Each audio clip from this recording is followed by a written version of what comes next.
ইব্রাহিম আলাইহিস সালাম একদিন আজরাইলকে বলছে, আজরাইল, কোনো নাফরমান পাপীর রুহু যে কবজ করো তুমি, তখন তোমার চেহারাটা কিরকম হয়, আকৃতিটা আমার এটা একটু দেখাও। হযরত ইব্রাহিম আলাইহিস সালামকে আজরাইল বলছে, আল্লাহর কসম হে নবী, আপনি সহ্য করতে পারতেন না, আপনি এটা দেখতে চাইেন না। ইব্রাহিম আলাইহিস সালাম বললেন, না, আমার একটু হলেও দেখাও। তো আজরাইল এই বিভৎস আকৃতি, মানে নাফরমানের জান কবজ করার সময় উনার যে চেহারার আকৃতি হয়, এই চেহারাটা ধরে ইব্রাহিম আলাইহিস সালামকে দেখাইলেন। বিশ্বাস করেন, এই কিতাবে আছে, ইমাম কুরতুবীর কিতাব।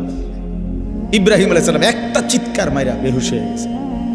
হুঁশ আসার পরে ইব্রাহিম আলাইহিস সালাম বললেন, আল্লাহর কসম, আয় আল্লাহ, মালিক আপনার কসম, কবরের আযাব, জাহান্নামের আযাব কোনো নাফরমানের জন্য কিছুই লাগবে না, শুধু আজরাইলের এই ভয়ানক দৃশ্য জান কবজের সময় একবার দেখলেই তার সারা জিন্দেগীর নাফরমানির শাস্তির জন্য এটাই যথেষ্ট।